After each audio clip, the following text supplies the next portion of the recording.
ఇంధన ధరల పెంపును నిరసిస్తూ రాష్ట్ర వ్యాప్తంగా అన్ని నియోజకవర్గ కేంద్రాల్లో వైఎస్ఆర్సీపీ శాంతియుత ఆందోళనలు చేపట్టింది.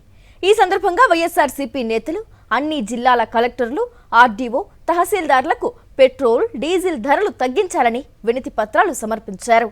చంద్రబాబుకు ప్రచారం తప్ప పరిపాలన చేత కాదని వైఎస్ఆర్సీపీ నేతలు విమర్శించారు. కూటమి అధికారంలోకి వస్తే పెట్రోల్, డీజిల్ ధరలు తగ్గిస్తామని టీడీపీ తన మేనిఫెస్టోలో పెట్టింది. దాన్ని చెత్తబుట్టలో పాడేశారా అని నిలదీశారు. దేశంలో ఎక్కడా లేని విధంగా ఏపీలో ఇంధన ధరలు ఉన్నాయని మండిపడ్డారు. ప్రజలను దోచుకోవడమే తప్ప మేలు చేయడం చంద్రబాబు ప్రభుత్వానికి తెలియదన్నారు.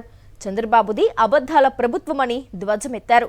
తాను విజనరీ సీఎం అని చంద్రబాబు చెప్పుకోవడం సిగ్గుచేటు అన్నారు. తండ్రి కొడుకులు అధికారంలో లేనప్పుడు చెప్పిన మాటలకు, అధికారంలోకి వచ్చిన తరువాత చెబుతున్న మాటలకు పొంతన లేదన్నారు.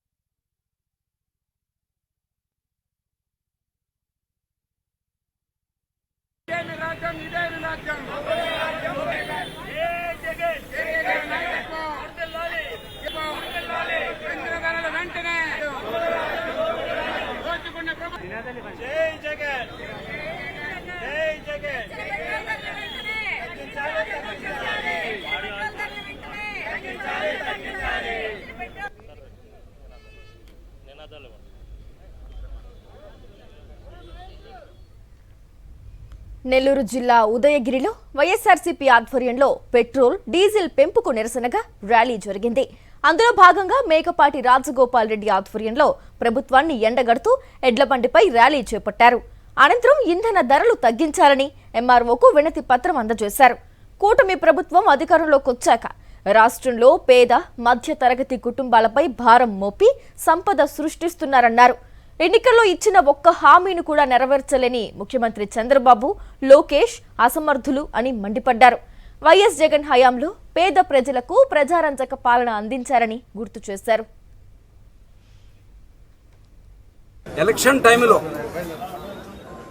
చంద్రబాబు నాయుడు గారి కానీ, ఆయన కుమారుడు కానీ, పవన్ కళ్యాణ్ కానీ వీళ్ళందరూ కూడా కరెంటు రేట్లు, డీజిల్ రేట్లు, పెట్రోల్ రేట్లు ఇవన్నీ పెరిగినాయి. వైఎస్ఆర్ కాంగ్రెస్ గవర్నమెంట్లో ఇవన్నీ మేము తగ్గిస్తాం, ప్రజల్ని కాపాడుతాం అని చెప్పుకుంటూ వచ్చారు. ఎలక్షన్లు అయిపోయిన తర్వాత బాధుడే బాధు.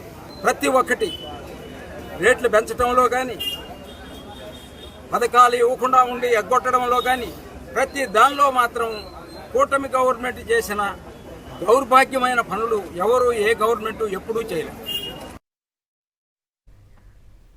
పెట్రోల్, డీజిల్ ధరల పెంపును నిరసిస్తూ విశాఖ సౌత్ నియోజకవర్గంలో వైఎస్ఆర్సీపీ ఆధ్వర్యంలో నిరసన కార్యక్రమం చేపట్టారు. మాజీ ఎమ్మెల్యే వాసుపల్లి గణేష్ కుమార్ ఆధ్వర్యంలో జగదాంబ జంక్షన్ నుంచి ఎంఆర్ఓ కార్యాలయం వరకు ర్యాలీ నిర్వహించారు. కేంద్ర ప్రభుత్వానికి వ్యతిరేకంగా నినాదాలు చేశారు. గాడిదకు బైక్ సీటు, హ్యాండిల్ తగిలించి నిరసన తెలిపారు. ఆ తర్వాత పెట్రోల్, డీజిల్ ధరలు తగ్గించాలి అని డిమాండ్ చేస్తూ ఎంఆర్ఓకు వినతి పత్రం అందజేశారు. ఇంధన ధరల పెంపుతో సామాన్య ప్రజలపై భారం పడుతోందని, కూటమి సర్కార్ వెంటనే పెట్రోల్, డీజిల్ ధరలు తగ్గించాలని వాసుపల్లి గణేష్ డిమాండ్ చేశారు.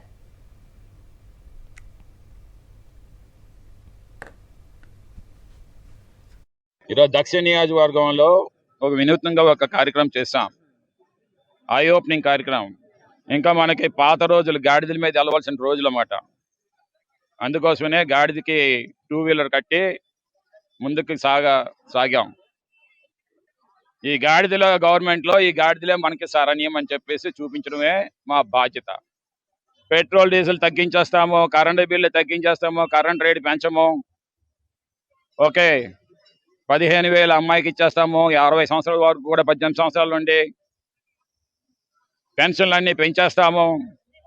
50 సంవత్సరాలకే పెన్షన్లు అందించేస్తాము. ఎంతవరకు ఫీజు రియంబర్స్మెంట్ లేదు, నిరుద్యోగ వృత్తి లేదు, 20 లక్షల ఉద్యోగాలు అని చెప్పేసి ఊరికే లోకేష్ వా ఎంత చెప్తాడంటే ఎంత అబద్ధం అని చెప్పేసి రియాలిటీకి రా లోకేష్. జగన్ జై జగన్ జై జగన్.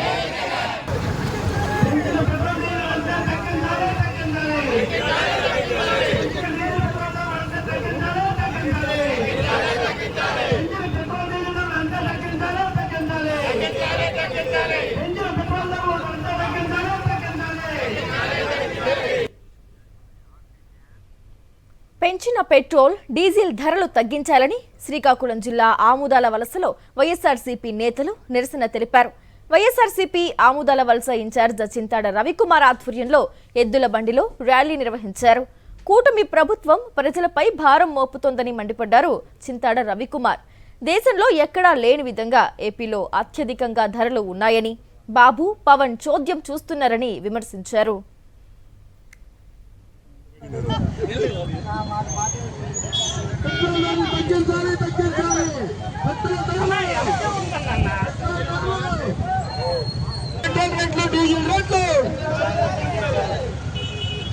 బాబు గారి కళ్ళ మాటలు జగన్ జేబులు చిల్లులు.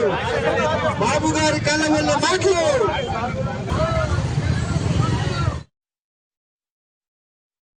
ఎన్నికలకు ముందు ఇద్దరు తండ్రి కొడుకులు, ఇటు చంద్రబాబు నాయుడు గారు వాళ్ళ అబ్బాయి లోకేష్, అలాగే పవన్ కళ్యాణ్ గారు, వీళ్ళందరూ అన్ని సభల్లో తిరిగి పెట్రోల్ డీజిల్ ధరలు మన రాష్ట్రంలో బాదుడని లేనిపోని అబండాలు వేసి మేము అధికారంలోకి వచ్చిన వెంటనే పెట్రోల్ డీజిల్ ధరలను తగ్గిస్తాం అని మేనిఫెస్టోలో పెట్టి ఈరోజు అధికారంలోకి వచ్చిన తర్వాత లేనిపోని కుంటి సాకులు చెప్తూ దేశంలోనే అత్యధిక పెట్రోల్ డీజిల్ ధరలు కలిగినటువంటి రాష్ట్రంగా ఆంధ్రప్రదేశ్ని తీసుకువెళ్ళి నిలబెట్టారు. ఒక అభివృద్ధిలో నిలబెట్టలేదు, ఒక సంక్షేమంలో నిలబెట్టలేదు. పెరిగిన పెట్రోల్ ధరల్లోన, పెరిగిన నిత్యావసర సరుకు ధరల్లోన ఆంధ్రప్రదేశ్ని తీసుకువెళ్ళి దేశంలోనే అగ్రగామిగా నిలబెట్టారు.